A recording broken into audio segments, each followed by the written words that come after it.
A paz do Senhor, meus queridos, tudo bem? Mais uma vez, eu espero que você, sua casa, seu ministério, sua família estejam todos acobertados pelas mãos poderosas e invisíveis do nosso Deus. Que Deus proteja teu lar, tua casa, tua família. Seja muito bem-vindo a esse canal. Você que não é inscrito, se inscreva agora.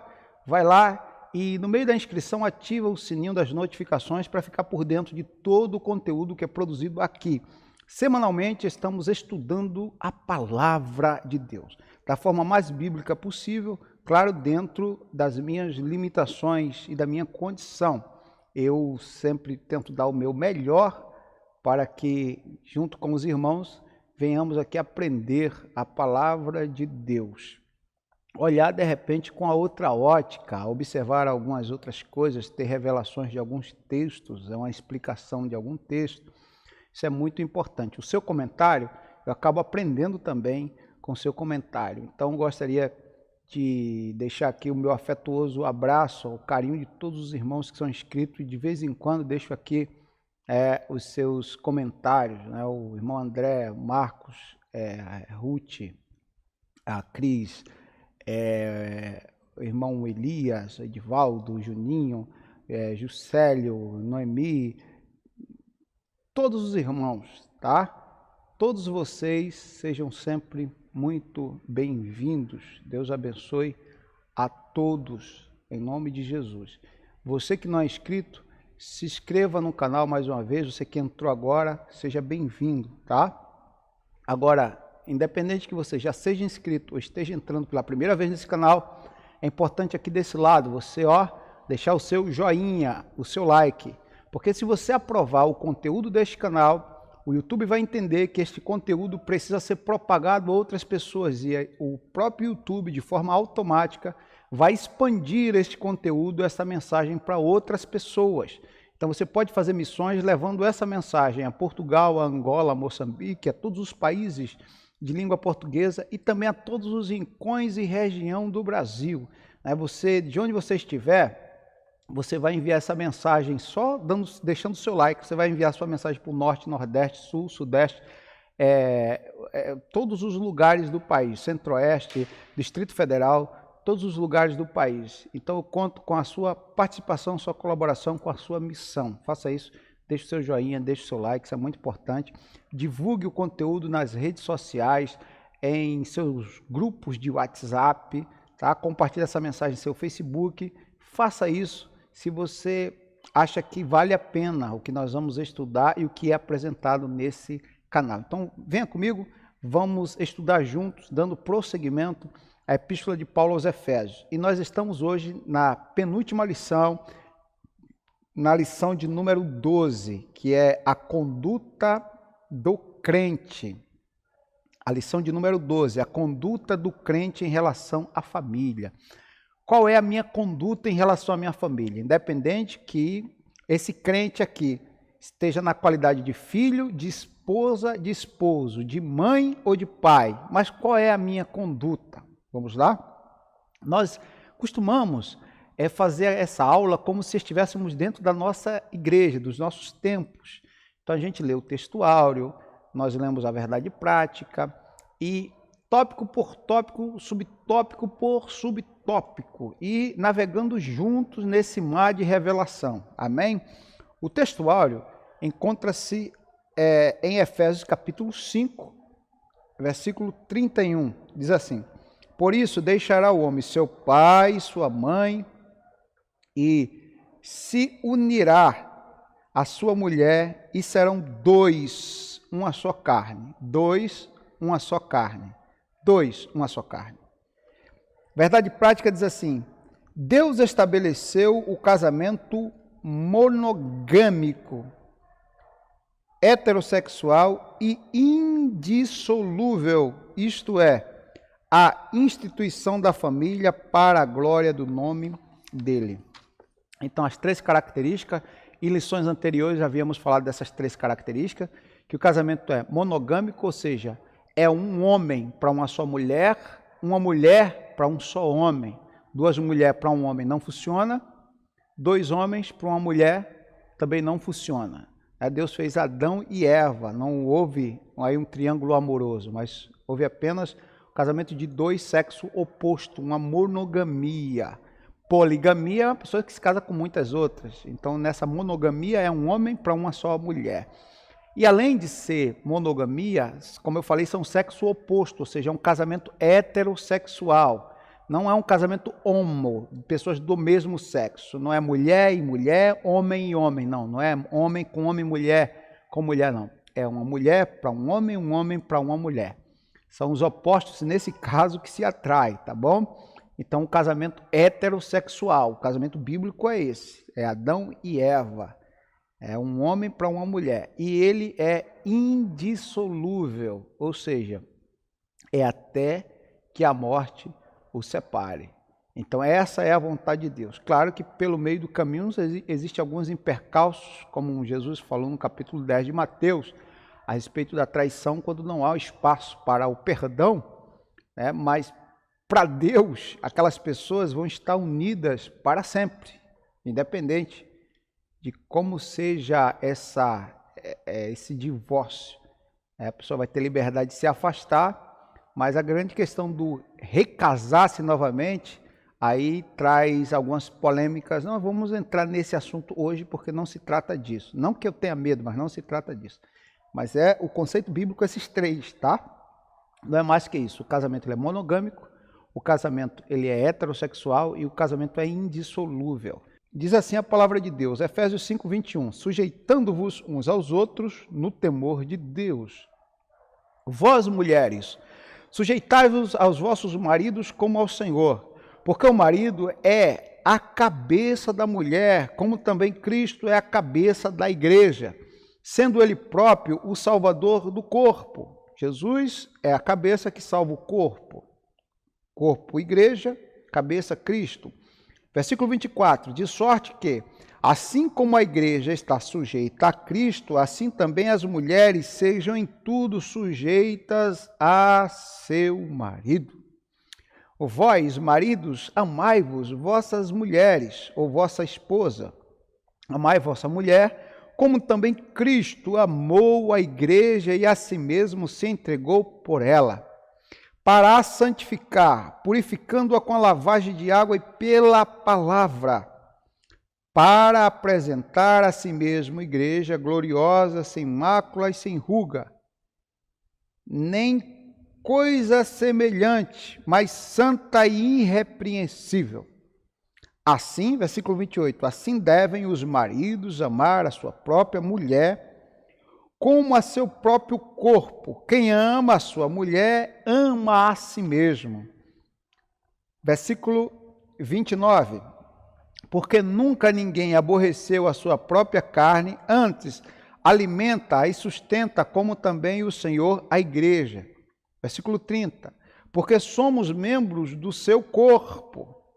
Por isso deixará o homem seu pai e sua mãe, e se unirá à sua mulher, e serão dois, uma só carne.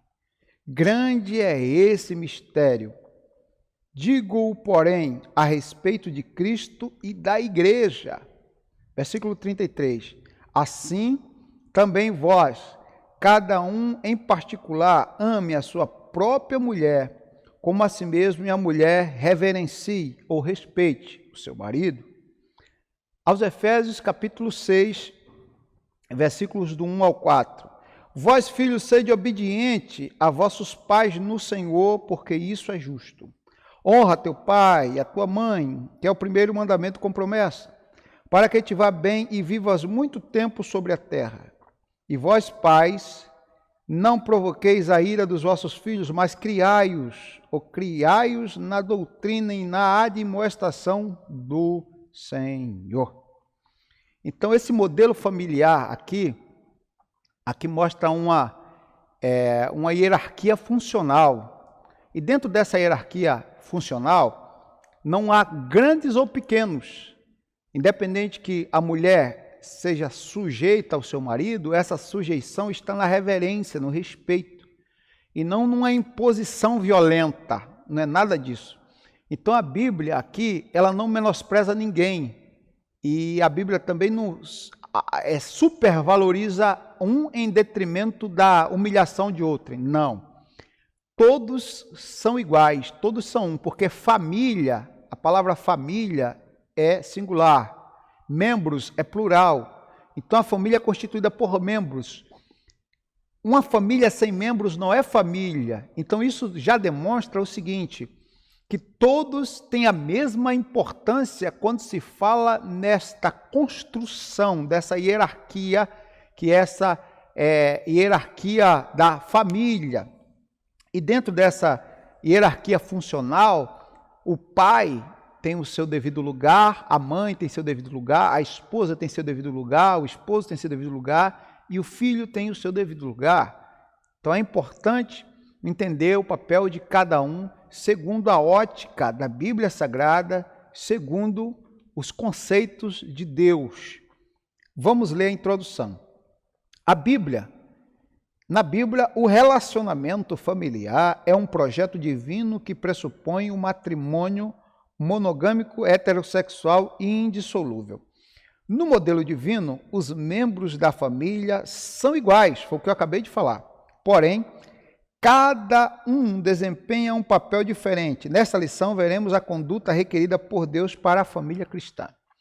Existem muitos conceitos de família que não é bíblico, inclusive o conceito moderno, o conceito da nova era, o conceito de algumas políticas, né, de algumas visão de alguns políticos, que é baseado ali nos livros de Karl Friedrich Marx, nos livros de Antônio Gramsci e tantos outros mais, né? Os escritos de Friedrich Nietzsche, de Lenin, né? Não precisa nem dizer qual é a linha dessas abençoadas cabeças, para não dizer outras coisas, né?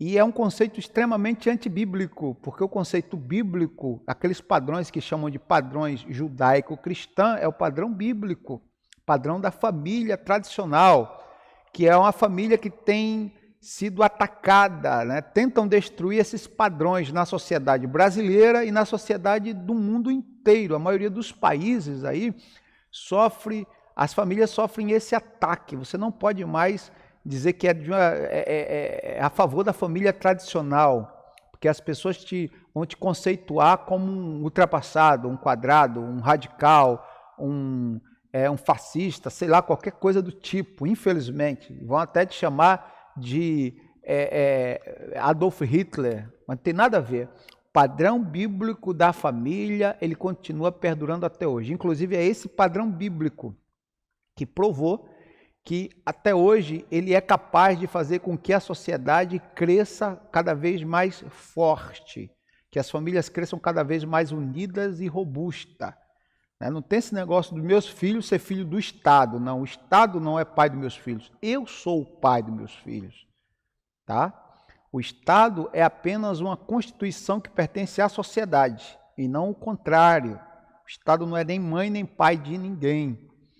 Então nós vamos estudar o conceito bíblico para a família, à luz da Bíblia.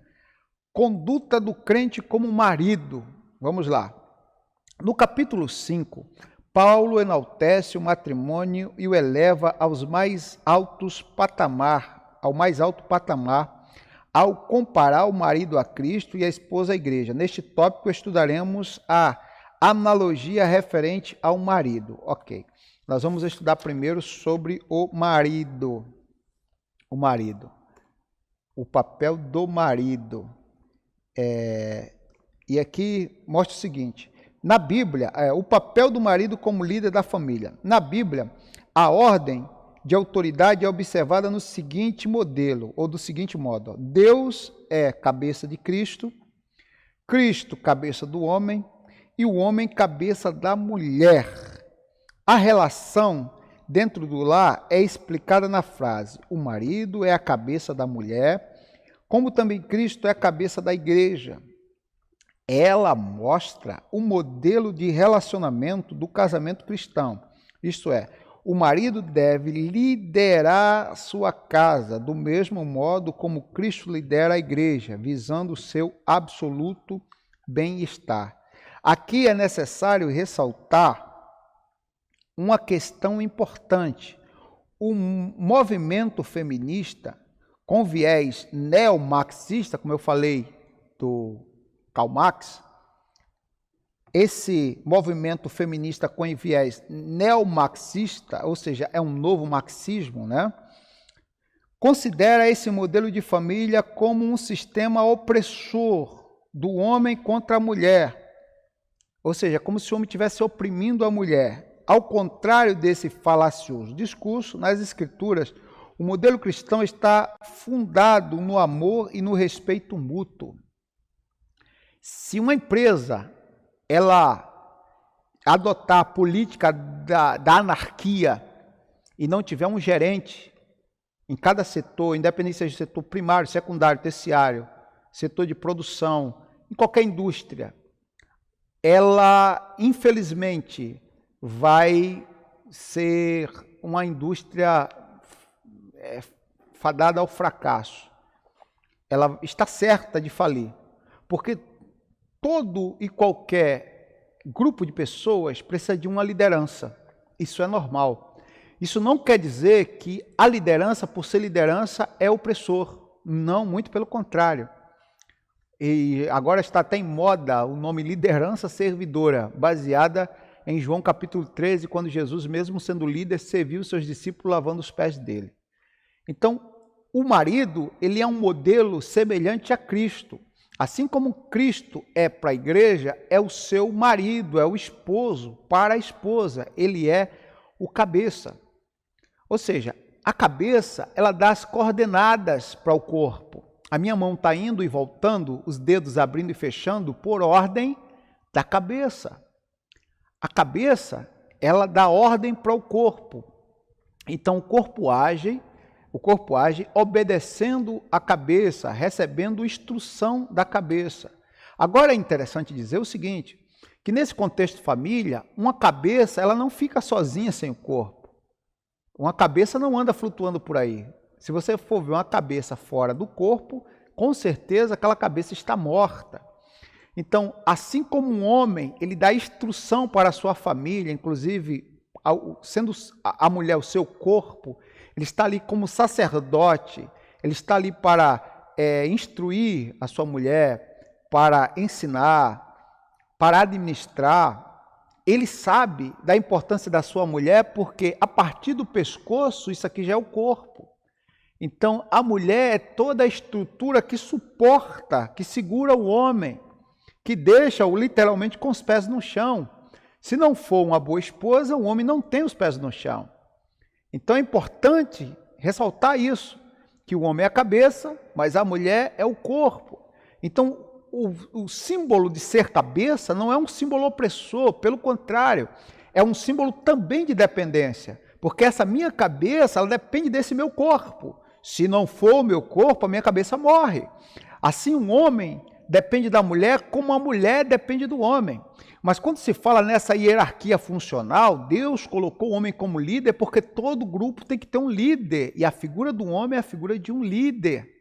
Isso não quer dizer que por ele ser líder, ele vai pisar na sua esposa, ele tem o direito de violentá-la, ele tem o direito de humilhá-la, ele tem o direito de fazer o que ele quiser como líder, né? De escravizá-la, porque esse era o conceito antigo das civilizações antigas, que tinha a mulher como seres inferior, que a mulher era tratada como seres sem alma, que a mulher era tratada como animais, que a mulher era vendida a preços de equíneos, de burro, de cavalos, de jumentos, de asno. Isso aí está errado. O conceito hoje, atual, esse conceito que eu acabei de falar das civilizações antigas nunca foi bíblico. O conceito atual, o conceito bíblico, é que a mulher foi tirada da costela do homem, do lado do homem, para que do seu lado ela se mantivesse. Porque ao lado de um grande homem está sempre uma mulher, uma adjuntora, uma apoiadora, e ele é a cabeça do sacerdote. Por outro lado, o homem ele não pode afrouxar-se a ponto de deixar que as rédeas de sua família estejam na mão de sua mulher. Eu sei que, voltando ao assunto, há dificuldades na vida de alguns casais, porque como ambos geralmente vieram de escola diferente, na escola que aquela mulher aprendeu, ela aprendeu a tomar as próprias decisões, a liderar, porque muitas vezes ela foi filha de uma mãe solteira ou de uma mãe que era, vamos dizer, líder da sua casa, líder do seu lar. Eu não sei se isso acontece, e a pessoa traz aquelas bagagens para dentro do casamento. Em contrapartida, aquele homem muitas vezes foi filhinho da mamãe, tinha tudo nas mãos, a mãe passava, cozinhava, fazia tudo, e ele cresceu assim, prestou aquele concurso, foi ser um servidor público, mas tudo feito ali com carinho da mamãe, entregue nas mãos dele. E quando ele casou, trouxe esse conceito também. Aí vai haver um conflito, porque aquela mulher que sempre foi independente não vai querer se submeter àquele homem, e aquele homem vai querer ter as coisas na sua mãozinha, sempre de um modo muito fácil, E aquela mulher independente vai sentir dificuldade de ser a sua submissa, enquanto aquele homem vai querer a figura de sua mãe dentro do seu lar, na pessoa da sua esposa. Então vai haver conflitos. E o modelo bíblico, para que não haja conflitos, tem que se entender o seguinte, que independente, porque hoje os casais modernos, homem e mulher trabalham para sustentar a casa. Hoje não está fácil para ninguém. Mas a grande questão é que a mulher, ela pode até ganhar mais que o homem. Graças a Deus por isso. Se a sua esposa estudou mais que você, se a sua esposa aí galgou o sucesso e conseguiu atingir níveis que você não atingiu na vida profissional, parabéns. Mas independente, mulher, que você tenha uma profissão, uma carreira, que tenha sucesso e seja uma pessoa que tenha ganhos muito maior que o seu marido, ou maiores que o seu marido, tem um salário mais alto que o dele, isso não tira a autoridade dele como cabeça. O homem ele não pode dar o seu lugar, não pode ceder o seu lugar de cabeça, mas o cabeça não é um opressor, o cabeça é um líder. Ele tem que ser o líder no seu lar. Ele tem que entender que Deus o constituiu para ser sacerdote na sua casa. E a mulher, ela precisa disso. Ela precisa desse apoio moral, dessa atenção, desse cuidado, desse respeito. É uma forma respeitosa de tratar uma esposa quando o marido a coberta debaixo das suas asas, protetora como um marido, como cabeça, como sacerdote, e ele tem um conselho certo, ele tem a palavra acolhedora, ele tem algo que constrói quando tudo parece estar destruído. Isso independente que ele venha a ser a pessoa, de repente, nessa crise, o homem está desempregado e só a mulher está trabalhando, mas isso, repito, não pode ferir a autoridade do homem como cabeça da casa. Então ele é cabeça por ele ser a autoridade. A autoridade não é a autoridade opressora, mas é aquele que tem a palavra certa, aquele que lidera, sabendo que mesmo sendo cabeça, a cabeça precisa de um corpo. Sem o corpo, a cabeça está morta, e sem a cabeça, o corpo também está morto. Então, um depende do outro. Como diz os adolescentes, cada um no seu quadrado. É bom que se respeite isso aí, essa hierarquia funcional. O amor como elemento primordial. Para isso funcionar, isso não pode funcionar sem amor. O homem pode impor, pode ameaçar, colocar violência, como acontecia na sociedade antiga, entre gregos, entre romanos, que a mulher era super desvalorizada. A mulher, no conceito antigo de algumas civilizações, era tratada como escravo. O escravo da família e a mulher tinham o mesmo valor. Tanto que algumas civilizações, como a romana, por exemplo, nessa época aqui, foi desafiador Paulo escrever isso, porque os romanos, nesse contexto aqui social, eles vendiam filhos e esposa como escravos. Eles tratavam filhos e esposas como suas propriedades, a ponto de colocar filho e esposa para trabalhar no campo, nos serviços mais duros, a ponto de vender até as próprias filhas como prostituta. Então isso era um conceito da sociedade antiga, foi desafiador para Paulo escrever algo que era tão à frente do seu tempo, porque esses conceitos que Paulo escreveu valem até hoje. Imagina 2000 anos, um choque cultural com as verdades, entre aspas, que era vivida por aquela sociedade numa promiscuidade e uma falta de temor de Deus total, em que as mulheres, filhas e esposas principalmente, eram tratadas como nada, como quando existia transações comerciais entre algumas civilizações árabes mesmo, as filhas eram dadas como moeda de troca. Que coisa! Imagina isso! Então, realmente, era uma desvalorização do sexo feminino. Hoje, pelo contrário, mesmo a mulher sendo corpo, entenda que a mulher não é o dedo midinho. A mulher não é a unha do pé, a mulher é o corpo. O homem, mas o homem é cabeça, e daí? Você já viu cabeça sem corpo? Então, foi dado o devido valor à mulher. Alguns acham que a Bíblia aqui está humilhando a mulher. Pelo contrário, foi dado o devido valor a ela. Ela é o corpo, enquanto o homem é a cabeça. O homem, ele manda as instruções, mas é a mulher que mantém o homem com os pés no chão. Tá? É a mulher que acaba sendo o grande apoio, né? A adjuntora, a ajudadora do homem. E sem amor isso não vai funcionar nunca. É preciso amor. Diz assim, o amor como elemento primordial.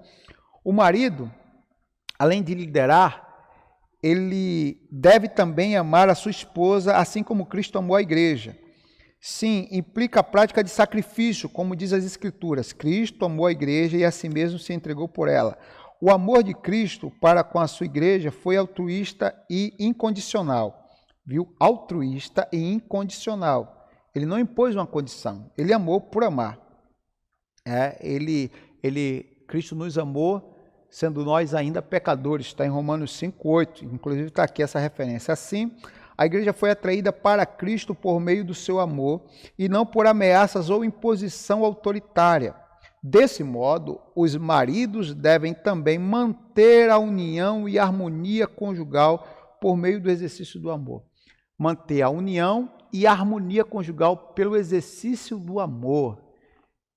Antigamente, os homens mantinham-se unidos muitas vezes por interesses comerciais, por interesse material, ou até mesmo por uma questão de aliança entre famílias. Mas Paulo aqui conceitua algo importantíssimo, que se não houvesse o amor, desse modo, os maridos têm que manter a união e a harmonia conjugal por meio ou por exercício, através do exercício do amor.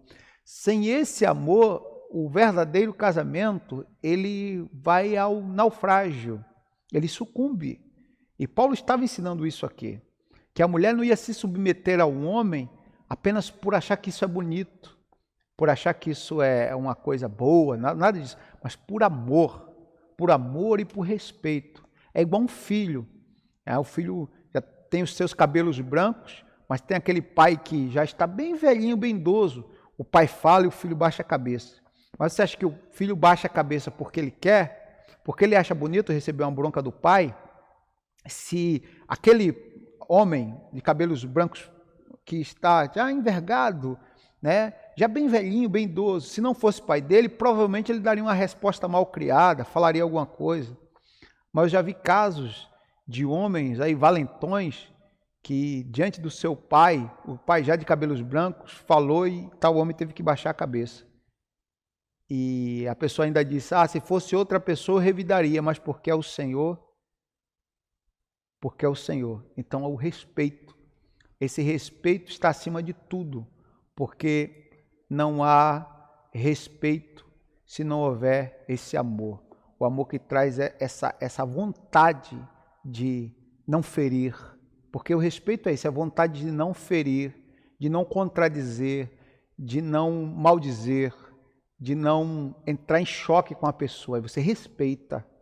É isso aí que Paulo fala. Se não houver esse amor que traz esse nível de respeito, nada disso aqui funciona. E diz assim, o cuidado do marido à esposa. Aqui nós falamos sobre o papel do marido, é líder, cabeça. O amor como elemento primordial. Se não for o amor, não haverá o respeito, e não havendo amor e respeito, esse conceito aqui cai por terra. E o terceiro é o cuidado do marido à esposa. Que cuidado é esse? A Escritura enfatiza que a esposa é parte do marido ao declarar: quem ama a sua mulher, ama-se a si mesmo. Vamos ler um pouquinho aqui, depois eu quero explicar isso. Quem ama a sua mulher, ama a si mesmo. Acrescenta ainda que toda pessoa mentalmente saudável cuida do seu próprio corpo. Isso está no versículo 29. O que significa que o marido deve dar atenção à sua mulher, do mesmo modo que atenta para consigo mesmo. Isso implica proteger a esposa, prover-lhe de uma vida digna, e essas ações essas ações de cuidado não se limitam apenas às provisões materiais, mas igualmente ao afeto, à consideração, à honra e dentre outras. Tal demonstração de amor deve ser sincera, tanto em público quanto em particular, de modo a permanecer enquanto ambos viverem. Então aqui fala não só das questões das provisões materiais, mas também afeto, consideração, honra, dentre outras. Tal demonstração de amor deve ser sincera tanto em público quanto em particular, de modo a permanecer enquanto ambos viverem. Então, nesse contexto aqui, a Bíblia diz que o marido, quem ama a sua mulher, está no versículo 28, parte B, quem ama a sua mulher, ama-se a si mesmo. Então, é importante você dizer, eu te explicar, como eu falei na aula anterior, só repassando aqui, que existem 4 etapas do amor ágape. A Bíblia diz amar o próximo como a si mesmo. E nós só amar a Deus sobre todas as coisas e o próximo como a si mesmo, melhor. Aí nós só observamos isso, amar a Deus e o próximo como a si mesmo. Você tem que entender algumas coisas. Por exemplo, qual é o meu próximo mais próximo? É a minha família. Qual o próximo mais próximo depois da família? É a minha igreja. Qual o próximo mais próximo depois da igreja? A sociedade. Eu não posso atender à sociedade sem antes atender a minha igreja. Mas não posso atender a minha igreja sem antes atender a minha família. Então a minha família está à frente da minha igreja. A minha igreja está à frente da minha sociedade. Ah, mas isso é bíblico? É fazer distinção de pessoas? Não é fazer distinção de pessoas, não. É fazer as coisas de forma organizada. É fazer as coisas de acordo com o cronograma de Deus. A Bíblia diz que quem não ajudar os de casa, não atentar para os de casa, primeiro, negou a fé e é pior que os incrédulos. A Bíblia diz que nós devemos salvar primeiro, socorrer primeiro os domésticos da fé. Observe que está tudo em ordem, é bíblico. Talvez alguém te fale uma boa política, o lado poético, né, das questões partidárias, de um socialismo mentiroso, de um comunismo mentiroso, que não funciona e nunca vai funcionar. Mas a verdade prática é essa. Você deve amar a todos, mas de ordem sequencial é isso. Atenda primeiro a família, depois da família, a tua igreja, depois da igreja, a sociedade. Todos esses são seu próximo. A tua mulher, teus filhos são teu próximo, mas só que é o próximo mais próximo. É o próximo que você dorme com eles, é o próximo que você divide a mesma mesa, no caso, divide a mesma cama com a esposa, a mesma mesa com mulher e filhos, divide a mesma casa, tá? Esse é o teu próximo mais próximo. Depois do próximo mais próximo é a tua igreja, onde você congrega, onde as pessoas se comungam, estão ali na mesma koinonia. E depois da igreja, o próximo mais próximo é a sociedade, que vai até das pessoas que você trabalha até as pessoas que você nem conhece, mas são teus próximos, ok? Vamos lá. Só que a Bíblia diz amar a Deus sobre todas as coisas. Deus está acima de todos os próximos. Maior que a sociedade é a igreja, maior que a igreja é a família, mas maior que a família é Deus. Só que existe um sujeito oculto nas entrelinhas aí. E o que eu falei na lição passada, estou repetindo aqui para você que não assistiu a lição passada. Entre o amor do próximo, que é a tua família, igreja e sociedade, existe o amor de Deus que está acima de todos eles. Mas entre o amor de Deus e o amor desses próximos, existe um amor que está aí no sujeito oculto, amar o próximo como a si mesmo. E não é um narcisismo, não é uma vaidade extravagante, não. Não é o amor de dar vida, né, por si mesmo, se encher de plásticas e nunca estar satisfeito com a própria aparência porque eu me amo de forma exagerada, nada disso. Claro que esse amor te faz você se cuidar da sua saúde física, mental e principalmente saúde espiritual. Então, esse meu bem-querer, o bem-estar, o bem que eu quero para mim mesmo, é o mesmo bem que eu vou querer para os meus próximos, é o bem que eu vou querer para a minha família, é o mesmo bem que eu vou querer para a minha igreja e é o bem que eu vou querer para o convívio da sociedade. Então, o bem que eu quero para mim é o bem que eu vou refletir para os outros. O mal que eu não quero para mim é o mal que eu não vou querer para nenhum deles. Então é amar os meus próximos como a mim mesmo, é me colocar no lugar dele e dizer assim, peraí, se eu não quero isso para mim, eu não quero isso para eles. Se eu quero esse bem para mim, eu quero também esse bem para eles. Se eu quero ver alimentado, eu quero que eles estejam alimentados. Se eu quero ver eles bem espiritualmente, se eu quero o meu bem espiritual, eu quero vê-los bem espiritualmente. E assim por diante. Então não vai haver nunca uma competição. Vai haver agora uma cooperação, vai haver uma colaboração, vai haver um compartilhar. Em vez de um guerrear, vai haver um compartilhar. E por isso que nesse contexto a Bíblia diz assim, quem ama a sua mulher, ama-se a si mesmo. Agora, se eu me amo, o amor que eu tenho a mim mesmo, o bem que eu quero a mim, eu vou querer o meu próximo mais próximo. Quem é o meu próximo mais próximo? Não meus filhos. Meus filhos não dividem a cama comigo, é minha esposa, que é carne da mesma carne, sangue do mesmo sangue, que se fez uma só carne comigo. Então, o bem que eu quero para mim, eu quero para ela. Agora, o que eu acho interessante, que o comentarista não colocou aqui, ama-se a si mesmo, porque nesse contexto aqui, significa algo também muito importante para você aprender que isso é de extrema importância. Deus, ele fez o desenho do homem para doar.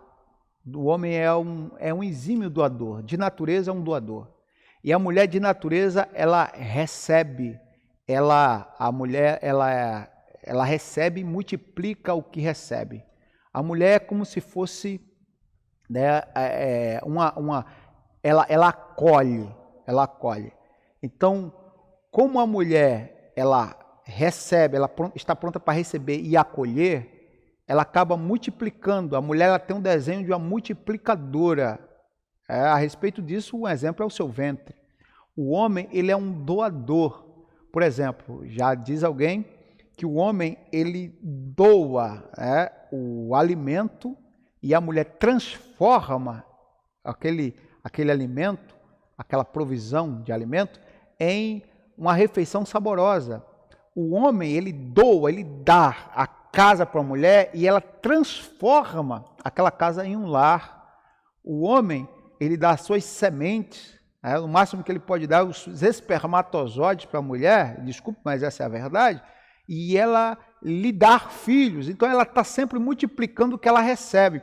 Tudo que a mulher recebe, o seu desenho, isso não é só o desenho fisiológico ou biológico, mas o desenho espiritual, a mulher, ela multiplica o que ela recebe. Então, quando ela recebe amor, ela devolve de forma multiplicada. Quando ela recebe carinho, ela devolve de forma multiplicada. Quando ela recebe afeto, ela devolve de forma multiplicada. Quando ela recebe respeito, ela devolve de forma multiplicada. Então, o homem que ama a mulher nesse contexto, ele ama a si mesmo, porque ele sabe que tudo que depositar na sua mulher, ele vai receber de forma multiplicada. Então, quem vai ser beneficiado é ele mesmo. Então, por isso que a Bíblia diz aqui também, nesse contexto, que o homem que ama a sua mulher, que investe na sua mulher, ele faz isso por si mesmo. Isso não é um egoísmo, pelo contrário, é uma forma inteligente de você praticar o amor, é saber que ele vai ser devolvido, que tudo que você depositar, a mulher vai multiplicar e vai trazê-lo de volta de forma multiplicada para você. Então isso é muito interessante. Por isso que a palavra de Deus diz que quem ama a sua mulher, ama a si mesmo. Então, se o que eu dou eu vou receber, e vou receber em dobro, então eu tenho que doar só coisas boas, porque o mal também receberia em dobro. Por isso é muito interessante o homem aplicar isso na sua vida. Por isso que as mulheres adoram receber flores, bombons, né? Tá aí uma dica para você, meu irmão, minha irmã, meu irmão, né? Você doa para sua esposa, você vai ver que você vai receber de forma multiplicada. Talvez você não receba flores de volta, mas vai surgir grandes resultados de cada gesto de amor e carinho que você assim o fazer para sua esposa. Vamos lá. O tópico de número 2 é a conduta do crente como esposa. Vamos lá. Agora, uma responsabilidade das mulheres. De acordo com a analogia paulina, em relação ao matrimônio, a mulher casada é comparada à Igreja de Cristo. Nesse ponto, veremos a conduta requerida da esposa cristã. O conceito de submissão cristã. Vamos lá. Primeiro subtópico, o conceito de submissão.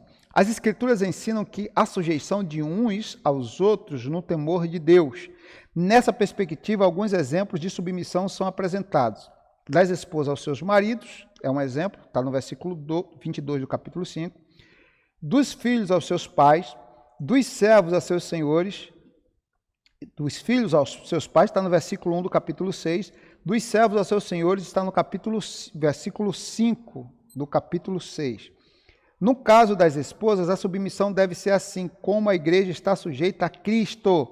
Portanto, assim, não se trata de uma sujeição irracional ao domínio de alguém, mas voluntária e de grata aceitação do amor e de cuidado do marido. Por isso, nada há de depreciativo. Então, nessa conduta, pois retrata o alto nível de relacionamento entre Cristo e a sua amada igreja. Imagine esse conceito de submissão, é um alto nível de respeito, de temor. Temor aqui é respeito.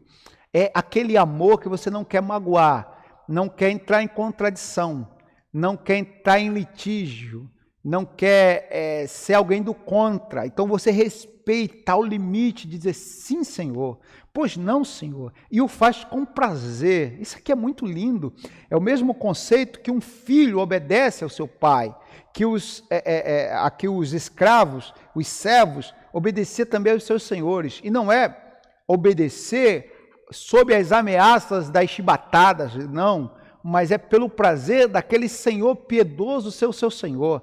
O conceito daqueles escravos era o seguinte: eu poderia estar agora servindo, estar nas mãos de um senhor ímpio, impiedoso, ruim, uma pessoa sem escrúpulos, uma pessoa violenta, mas eu servindo ao meu Senhor. Isso, claro, estou dando um exemplo do que se passava antigamente. Eu servindo ao meu Senhor, ele nunca foi violento, nunca me maltratou, me trata como se fosse um membro da família, então eu servirei com muito amor, então eu farei com muito carinho, eu nunca entrarei em contradição com o meu Senhor, eu nunca vou desfazer da palavra do meu Senhor.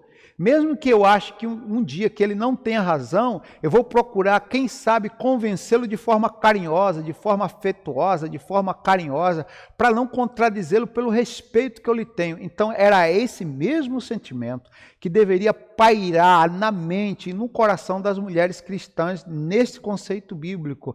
É essa forma de amar a ponto de se submeter, se sujeitar, mas não de forma pejorativa ou depreciativa, não, mas de forma amistosa, carinhosa e, acima de tudo, voluntária. Porque a mulher, para ser sujeita a um homem, ela é mais forte do que qualquer feminista que tenta resistir. Ela mostra ser mais forte, ela mostra ser mais capaz. Porque ela é capaz de mudar o conceito do homem sem entrar em litígio, mas só pela expressão do seu carinho, amor, respeito, afeto. Dentro dessa sua submissão, desse seu respeito, o homem vai entender: meu Deus, eu acredito que a minha mulher está mais certa do que eu. Amor, faz favor, senta aqui. O que você acha de... realmente você tem razão. Isso é muito lindo. Isso é muito lindo. E se a mulher está em outro nível, e esse conceito bíblico aqui é a conduta da esposa crente. Ela não entra em litígio com o seu marido, querendo, infelizmente a gente vê isso em alguns casais, um querendo ser melhor que o outro em alguma área. Não, eu entendo mais do que você, de ministério eu entendo mais do que você, de música eu entendo mais do que você, de educar os filhos eu entendo mais do que você, você educou fulano, está educando fulano, não está educando bem, porque por exemplo, se você for olhar como a tua mãe educou vocês, os filhos dela, olha o nível de educação, olha o nível que a minha mãe me deu e tal. É fazer comparações que não tem lógica. Então, quando a mulher ela se enquadra nesse perfil bíblico, ela entende que ela não é o homem da casa, ela é a adjuntora, ela está ali para ajudar. Talvez o homem se torne até mais homem, o homem se torne uma pessoa mais completa, com o auxílio daquela mulher sábia, com as palavras daquela mulher sábia, com o apoio daquela mulher sábia, e não com a sua insubmissão, e não com a sua desobediência, e não com a sua arrogância, e não com a sua imperiosidade, querendo ser mais, maior, porque aqui não é maior nem menor. Aqui nesse conceito aqui, existe uma hierarquia funcional onde todos são um em Cristo, porque a Bíblia não fala em famílias, Nesse caso é família com membros. Membros é pluralidade, família é singularidade.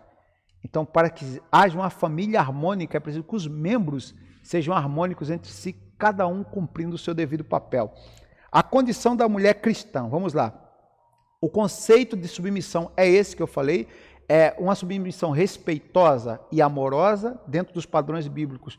Ela doa-se, né, de forma voluntária para obedecer, ou seja, não entrar em litígio, não entrar em conflito, e quando tenta convencer de forma carinhosa, afetuosa. A condição da mulher cristã, vamos lá. Na cultura judaica, a mulher ocupava posição secundária e era parte da propriedade de um homem, ou seja, era tratada muitas vezes como eu falei, como qualquer escravo, como um subordinado qualquer. E isso aqui foi mudando, por quê? Aqui essa mensagem estava além do seu tempo, quando Paulo escreveu isso. Na sociedade grega, as mulheres eram tratadas como inferiores e as esposas eram escravizadas. Eu falei isso também. Inclusive também na cultura romana. No Evangelho de Cristo, as mulheres alçaram posição de dignidade igual aos homens.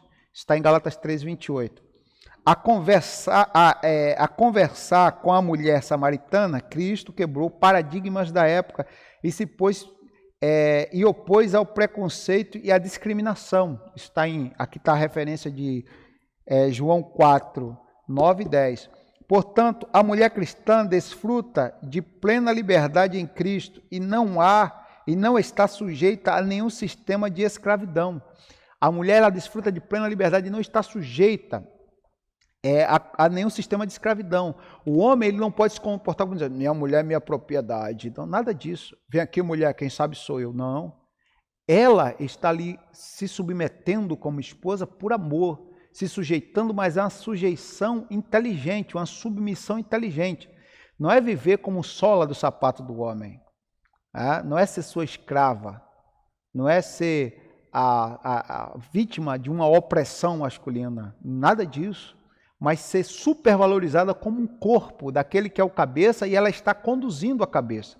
A cabeça, o corpo, ela conduz a cabeça. A cabeça é a parte pensante que toma as decisões, mas quem opera as decisões é o corpo. Então a mulher, a ela foi dado esse devido valor. Glória a Deus pela Bíblia Sagrada que sempre está à frente do tempo da sociedade. A reverência devida ao marido, ou o respeito, como falamos. O amor do marido para com a esposa deve ser altruísta. Esse amor serve ao propósito divino a capacitar a esposa a ser recíproca ao marido. Ou seja, a mulher ela dá de forma multiplicada aquilo que ela recebe, conforme havíamos falado. O homem que assim se porta coopera para que a esposa o reverencie ou o respeite. Essa referência consiste em estima e respeito para com o marido. Denota o sentimento que conduz a esposa a agir de modo a agradar seu marido. Essa postura é demonstrada quando ela o apoia e o ajuda em sua tarefa de liderar. Significa que a esposa participa das decisões em família, porém não procede como opositora, nem desautoriza a autoridade de seu marido. É triste ver, em alguns casos, a mulher desfaz da palavra do marido na frente dos filhos. Isso é terrível. Se é ruim, quando quando acontece o contrário, o marido desautoriza a mulher na frente dos filhos, o filho tem a figura da mãe, os filhos começam a ter a figura da mãe como um capacho, como qualquer coisa menos mãe, ou até não diminui a figura da mãe, mas no conceito dos filhos diminui a figura de esposa. Diz, não, minha mãe, para mim ela é como se fosse uma mãe, ela manda, ela faz, desfaz, mas meu pai ela baixa logo a cabeça e tal. Então isso é altamente pejorativo. Agora imagina quando isso acontece com o homem, quando o homem é tratado, com licença das palavras, como um banana, quando ele é desautorizado na frente dos filhos, aí os filhos vão enxergar a mãe como mãe e pai. Como existe um termo moderno, né, que é pai, mistura de pai com mãe. O filho vai enxergar naquela mulher a figura do pai e da mãe. E quem será o pai no conceito, na cabeça dos filhos? Vai ser um mero coleguinha, como se fosse um amiguinho, um colega de escola. Infelizmente, tem filhos e você que está me assistindo deve conhecer, que trata o pai como meros colega. E quando você olha, diz, não é porque existe uma amizade saudável, que o pai criou para ser seu amigo, seu irmão. Nada disso. Isso é tudo uma mentira. Isso é tudo uma farsa, uma hipocrisia. É porque os filhos foram criados para não ter um pai, ter apenas um colega. Inclusive isso no conceito que a mãe muitas vezes colocou na cabeça deles. Em tirar a autoridade do pai, em desautorizar o pai na frente dos filhos, e por sua vez, o pai nunca reagiu como um pai, como um marido, para pôr um ponto final, um basta, em uma situação como essa. E não é fazer isso de forma violenta, de forma que ele use a sua autoridade, com autoridade, não com autoritarismo. O autoritarismo já é eu que sei, eu que faço, eu que mando, não. A autoridade é agir com a sua capacidade de liderar, sem precisar ferir nem machucar ninguém. Então, essa autoridade é conquistada pelo respeito. E quando se perde o respeito, não se tem mais autoridade. Tem muitos casos que, infelizmente, isso chegou a esse extremo. Então, é muito difícil a condução de um lar em que um pai não faz o papel de pai, é desautorizado pela mãe, e a mãe agora assume o papel de mãe e de pai, sendo que muitas vezes a mesma não tem responsabilidade nem de assumir o seu papel como esposa, porque uma vez que ela desautoriza o marido, tira a autoridade dele, ela está deixando-o aquém no seu papel de esposa. Se a mesma não está nem cumprindo o papel de esposa, como vai acumular o papel de esposa, pai e mãe ao mesmo tempo? Isso é impossível. Por isso que Deus não atropela nem os atributos dele, que dirás, a hierarquia, essa hierarquia funcional. Então Deus, ele é tremendo, e o homem que se perde por suas próprias decisões é o que está escrito em Eclesiastes 7, 29. Deus fez tudo perfeito, mas o homem perdeu-se, embaraçou pelas suas próprias decisões. Então, nessa penúltima lição, que é a lição de número 12, nós vamos agora para o terceiro tópico, a conduta do crente como filho. Para você entender o teu direito, o que você vai desfrutar, vai gozar, as benécias de todos os direitos como crente, você tem que entender se está cumprindo os seus deveres. E nós já estudamos aqui o dever do homem como marido e o dever da mulher como esposa. E agora a conduta do crente como filho. E parece que agora o negócio começa a se funilar e nós vamos ver se nós queremos desfrutar os direitos, agora vamos ver quais são esses deveres, tanto do homem como pai, da mulher como mãe e do ser humano como filho. Vamos lá? A responsabilidade dos pais. Os pais devem criar seus filhos na doutrina e admoestação do Senhor. A palavra doutrina ou disciplina, que vem do grego paideia, significa orientação ou treinamento para desenvolvimento do caráter e pronta obediência às normas. A palavra admoestação do grego, ela quer dizer instrução ou advertência, que faculta a distinção entre o mal e o bem. Além dessa exortação, cabe aos pais estabelecer os parâmetros de conduta e reagir contra a desobediência de seus filhos. Os critérios dessa educação estão na palavra de Deus. Provérbios 22, 6, me parece que ensina, instrui o menino no caminho que se deve andar, para que quando crescer não se desvie dele. Por outro lado, os pais não devem abusar da autoridade recebida, pois eles devem educar com brandura e amor, sem rigor excessivo ou imposição injusta, a fim de não incitar a ira de seus filhos. Que o versículo 4, a parte A, como diz aqui, o capítulo 6 de Efésios, capítulo 6, versículo 4, parte A, diz, não causeis a ira dos vossos filhos. Mas o que eu acho interessante aqui, a responsabilidade dos pais, é que fala doutrinar. A doutrina é a admoestação, e a palavra doutrina é a mesma que disciplina. E esta palavra disciplina é a usada ou a utilizada quando se fala em formar discípulos.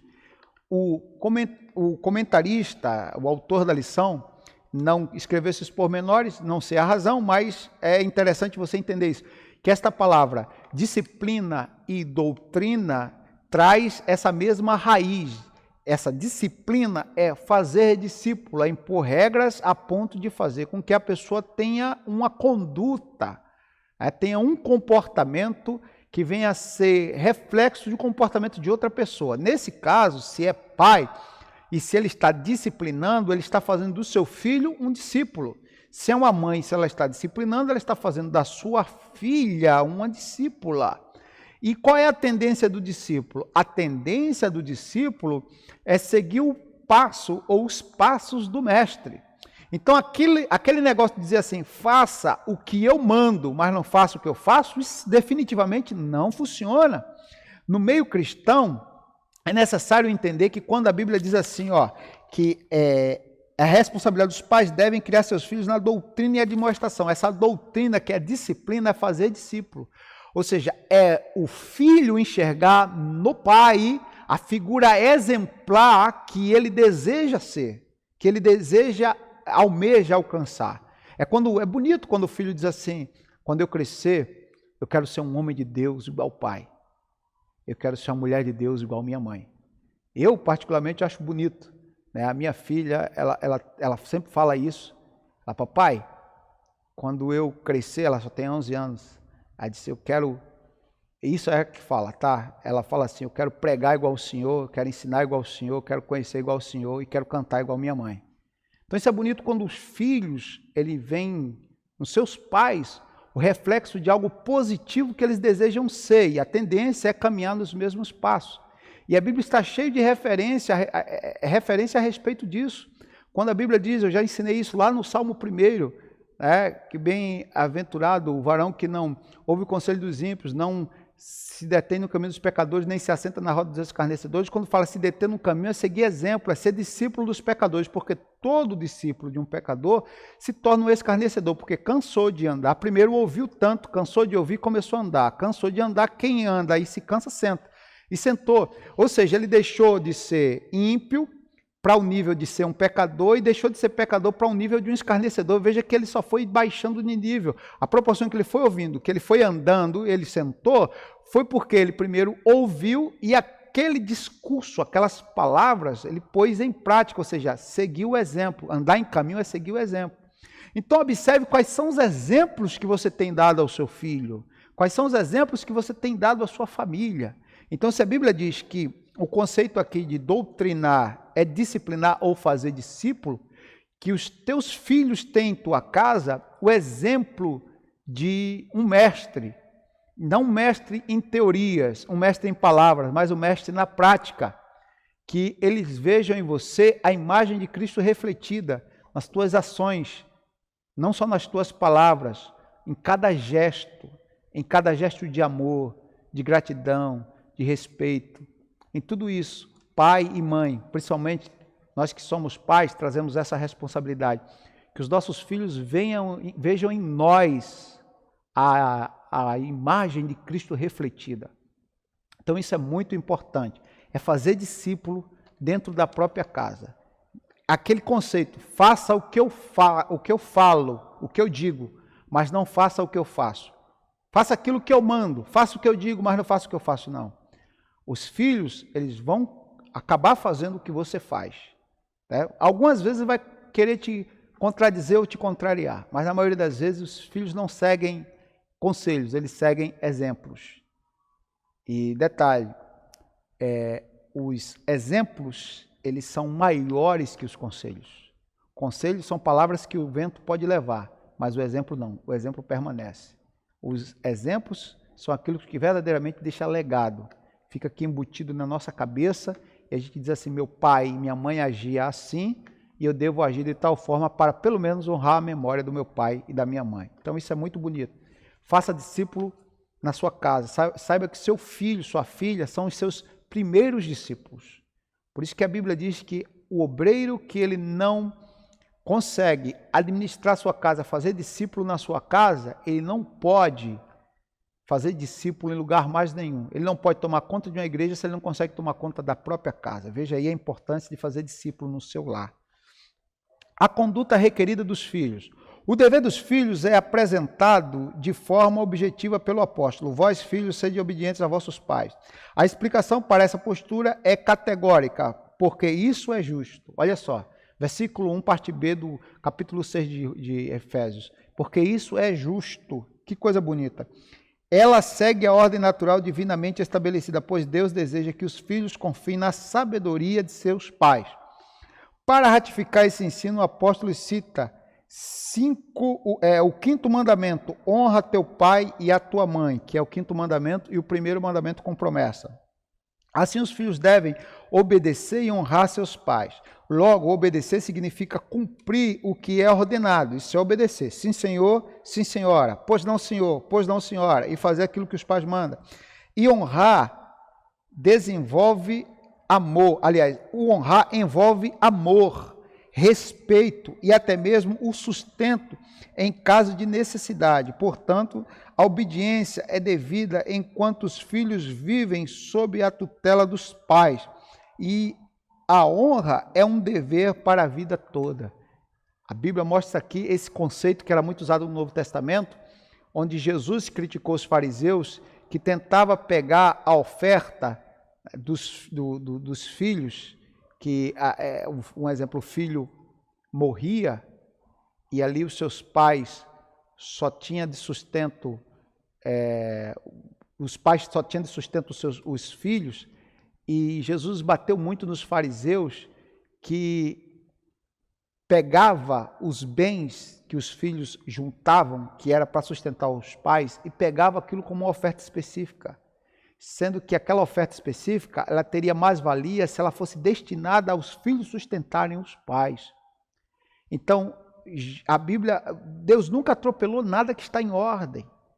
Os filhos, aqui o honrar o pai é quando os pais, claro que a Bíblia diz que os pais, eles entesouram para os filhos e não o contrário, né? Existe um conceito moderno de que tem pais aí preparando os filhos, por exemplo, para ser jogador de futebol, para mais tarde ter um futuro garantido. Isso está errado.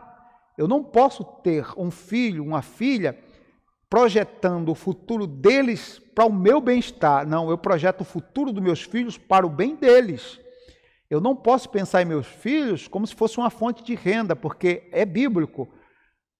Nós entesouramos para os nossos filhos e não esperamos o contrário. O meu filho ou minha filha não é a meus galinhas dos ovos de ouro, como dizem por aí, né? Esse conceito está errado. Mas, em contrapartida, o filho cristão, ele sabe que mesmo que os pais projetou para que os pais num dia nunca precisassem dos filhos, mas que os filhos fossem beneficiados pela educação dos pais. Mas se um dia, por alguns revés da vida, por alguns acontecimentos, o pai precisar, a mãe precisar da ajuda até financeira do filho, se ele tem um conhecimento bíblico e o amor de Deus, conforme o entendimento da palavra nesse contexto, ele vai ajudar com prazer. Ele vai o fazer com toda a gratidão do mundo. Vai fazer com o coração aberto. Vai dizer, pai, eu sei que o Senhor não se programou um dia a depender de mim, mas já que o Senhor precisa, eu vou fazer muito mais do que o Senhor pôde fazer por mim um dia. Eu vou fazer o máximo que eu puder. Então, não é nenhuma questão de troca, de barganha. Eu vou fazer só porque meu pai fez por mim, não. Aí tem filhos que não teve o apoio de seu pai e de sua mãe, foi criado, teve um pai adotivo, uma mãe adotiva, e que, no passar do tempo, voltou ao convívio com o pai e a mãe biológica, ou seja, o pai e a mãe biológica não, vou dizer assim, não contribuiu em nada para a sua educação, mas o pai e a mãe biológica acabou precisando daquela pessoa e aquela pessoa prontamente ajudou, só por uma questão de amor. Então é isso que a Bíblia explica, isso é o honrar. Honrar é isso. É honrar até mesmo quando se precisa financeiramente, é não desrespeitar, é não anular a autoridade do pai e da mãe.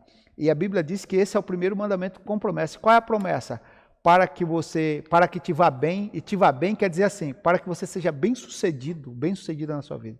Dificilmente você vai ver uma pessoa que obedece pai e mãe, quando manda estudar, ele estuda, né? Quando manda ele se aplicar a algum ensinamento, estudo, a um concurso, ele se aplica, ele é esforçado, conforme o conselho do pai e da mãe. Dificilmente você vai ver uma pessoa dessa que não seja bem-sucedida. Então, para que te vá bem, para que você seja bem-sucedido, é o primeiro mandamento, é a primeira promessa. E a segunda é, para que se prolongue os teus dias. A maioria dos jovens que morrem, e existe uma estatística que a maioria dos jovens que são assassinados nas grandes metrópoles são jovens mesmo, que têm entre 14 e 25 anos. Você vai pegar o histórico da grande maioria esmagadora, são pessoas que não obedeceram pai e mãe, que preferiram viver uma vida, né, de vícios, uma vida de independência total, uma vida de furtos, de roubos, de crimes, da marginalidade, de vício, de desobediência total. Né? Estou aqui sendo até redundante, mas viver às margens da sociedade, uma vida marginal, uma vida que o pai e a mãe nunca quis. Eles optaram por essa vida e tiveram a própria vida ceifada. Então, para que se prolongue os teus dias, obedeça a pai e mãe. E você vai ver que o bem que o seu pai quer, que sua mãe quer para você, você vai perceber que esse bem vai refletir em uma vida longa para você na face dessa terra. Uma vida longa e uma vida bem-sucedida. É o que a Bíblia diz e eu acredito, eu creio no que está escrito. E o mandamento, para terminar, o mandamento com promessa. Os filhos que obedecem honram seus pais, uma promessa dupla lhes assegura, acabei de falar agora, para que te vá bem e vivas muito tempo sobre a terra. Essas bênçãos incluem prosperidade exterior e vida longa, ou seja, uma vida bem-sucedida e prolongada. Em vez de morrer com 25 anos, segundo os dados das estatísticas, que é entre 14 e 25 anos, que morrem aí às margens da sociedade numa vida marginal, o homem vai viver 50, 40, isso ainda é jovem, vai morrer com 90, com 80, com 100, com 85, 95, quando de repente nem morre, vai esperar Jesus voltar e vai ser arrebatado, vai viver bem. Sempre eu vejo uma pessoa que foi um bom filho, viver muito e sempre ter uma boa história para contar, isso é maravilhoso. Embora as dádivas espirituais estejam implícitas, a ênfase recai sobre os benefícios materiais.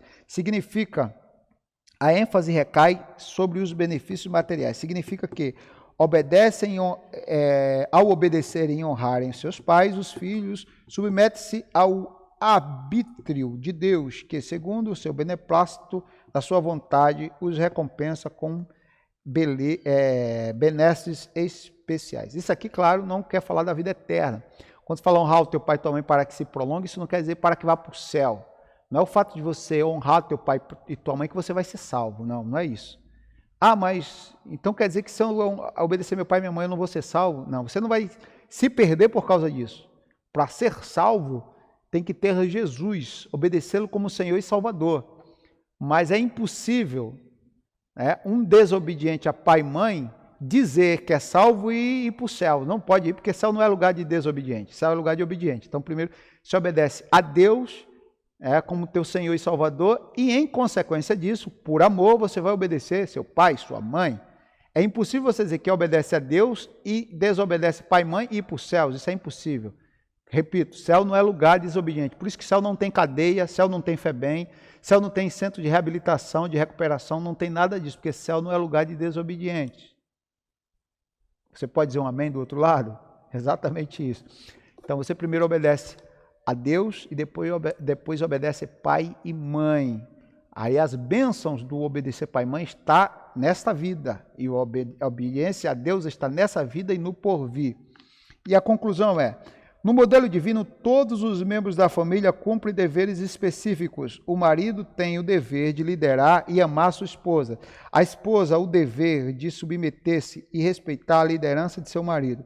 Aos pais, o dever de educar seus filhos segundo as Escrituras. E aos filhos, o dever de obedecer e honrar os seus pais. Olha só, o marido tem o dever de liderar e amar sua esposa. E a esposa, o dever de submeter-se e respeitar a liderança de seu marido.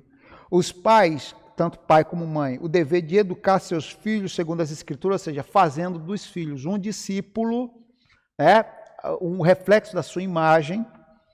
E os filhos têm o dever de obedecer e honrar os seus pais. Assim, o amor, o respeito mútuo e a prosperidade fazem parte da família que se porta conforme Deus planejou. Então, conforme Deus planejou, uma família como essa está debaixo da vontade de Deus. Essa foi a nossa lição de hoje. Eu espero que você tenha gostado, que tenha te ajudado, que tenha te abençoado. Reúna nesse instante a sua família, nós vamos fazer a oração final. Eu quero orar com você, por você e abençoar a tua vida, teu lar, teu ministério, em nome de Jesus. Pai, ó Senhor, em nome de Jesus, eu te glorifico pela beleza da tua presença, ó Senhor, pelo cheiro suave da tua glória, pela tua majestade santa. Ó Deus, continua conosco, cada aluno, professor e superintendente de escola dominical, bem como cada obreiro, meu Deus, auxiliares de trabalho, diáconos, presbíteros, evangelistas e pastores, espalhado por toda essa terra, que tem sofrido, Senhor, com todo esse caos causado por essa pandemia. Deus, que vem aí arrastado pessoas à sepultura, pessoas ainda se recuperando dos seus lutos, enfrentando agora a perda dos seus familiares. Pai, tantas pessoas que estão em estado acelerado de depressão, estado gravíssimo de ansiedade crônica aguda, crises profundas de ansiedade, pessoas que estão tomando psicotrópicos, remédios controlados de tarja preta, pessoas que estão perdendo a esperança.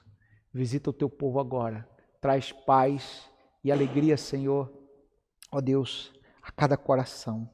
Estende, Senhor, as tuas mãos agora, Deus de poder, Deus da glória. Ó Santo de Israel, visita o homem, a mulher, o pai de família, a pessoa que se encontra desamparada, desanimada, triste. Meu Deus, a pessoa que está doente agora. Libera, Senhor, a tua unção que cura, o teu poder sobre a vida desse homem, sobre a vida dessa mulher. Faz, Senhor, uma obra completa para a glória do teu nome. Estende tuas mãos sobre cada lar, cada família, em nome de Jesus. Você que não nos conhece, que não faz parte desse canal e entrou aqui, não pulou de paraquedas. Foi Deus que te chamou. Eu louvo a Deus pela tua vida. Venha fazer parte dessa família, seja bem-vindo. Se inscreva aqui nesse canal, ative o sininho de notificações para ficar por dentro de todo o conteúdo produzido semanalmente nesse canal. E nós estudamos semanalmente, estamos estudando nesse trimestre a Epístola de Paulo aos Efésios e chegamos na penúltima lição dessa revista, a revista publicada pela CPAD, Casa Publicadora da Assembleia de Deus. E se você diz, mas eu não sou assembleiano, não tem problema, não se julgue assim. Deus não olha para a placa da tua denominação, independente se seja tradicional, pentecostal, neopentecostal, metódico, batista, presbiteriano, não importa. Se você ama a palavra de Deus e quer estudar conosco, seja bem-vindo, venha conosco. Desse lado aqui, ative o joinha, o sininho. Aliás, o sininho não, desculpa, atinge o like, aperte no like. Essa aprovação, esse sinal de aprovação de positivo, vai dar oportunidade dessa mensagem ser divulgada para outras pessoas que não conhecem esse conteúdo, que vai conhecer a partir de você. Você vai ser um veículo, uma bênção, um canal de Deus para que essa mensagem venha a ser propagada. Deus abençoe teu lar, tua casa, tua família e todos os irmãos que têm deixado comentário. Muito obrigado pela vida de vocês. Deus em Cristo abençoe. E compartilhe essa mensagem nas suas redes sociais, no seu grupo de WhatsApp. Fique à vontade. Até a próxima, querendo Deus, um forte abraço, um abraço afetuoso em Cristo. Deus te abençoe em nome de Jesus.